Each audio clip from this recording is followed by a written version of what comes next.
국회가 이번 주부터 수해 복구 지원과 함께 재발 방지와 책임 강화 등을 위한 입법 추진에 본격적으로 나섭니다. 수해 피해로 충돌을 자제해온 여야는 다시 서울 양평고속도로 문제를 놓고 재격도를 예고하고 나섰습니다.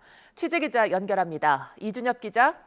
네, 국회입니다. 자, 여야가 수해 관련해서 입법 협의에 박차를 가한다고요? 네, 오는 26일에 여야 원내 수석부대표와 국회 행정안전위원회, 국토교통위원회 등 관련 상임위 간사가 참여하는 TF가 첫 회의를 엽니다. 수해 복구와 지원 방안, 재발 방지 대책, 관련 법안 처리 등을 논의할 예정인데요. 우선 국회에 계류된 20건 넘는 법안들부터 처리에 나설 방침입니다. 관련 상임위 처리부터 속도를 내서 이르면 오는 27일 본회의에서 통과시키겠다는 목표를 세웠는데요. 국회 문턱을 넘지 못하고 있는 법 가운데는 도시 하천 유역 침수 피해 방지 계획을 10년마다 환경부가 세우도록 한 법안과 지하주차장 등의 침수 방지 시설을 의무적으로 설치하도록 한 법안 등이 있습니다. 14명이 목숨을 잃은 오송 지하차도 참사 이후 당국의 재난관리 책임을 강화한 법률도 있습니다. 이 밖에 CCTV 정보를 재난이나 사고 대응 위해서뿐만 아니라 예방 목적으로도 기관에 공유하고 홍수통제관리소가 경찰과 지자체, 소방 등 유관기관에 동시 통보하는 방안 등이 있는데요. 앞서 정부 여당과 대통령실은 오늘 오후에 서울 삼청동 총리공관에서 전국적인 폭우 피해 상황을 함께 점검하고 지원 복구 대책을 논의할 예정이었는데요.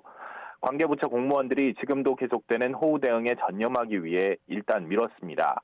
야당도 현재 계류 중인 법안들 외에 추가 입법이 필요한 부분을 모아 행안위 강병원 간사 중심으로 일종의 재난 예방 패키지법을 발의할 방침입니다.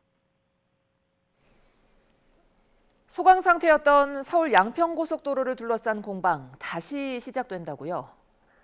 네, 지난 17일에 원래 예정됐던 국토교통위 전체 회의가 오는 26일에 열리게 됐습니다.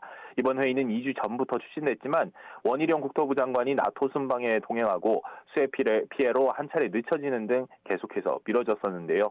원 장관 등이 출석하는 고속도로 관련 현안 질의가 예정돼 관련 공방에 불씨를 땡길지 주목됩니다.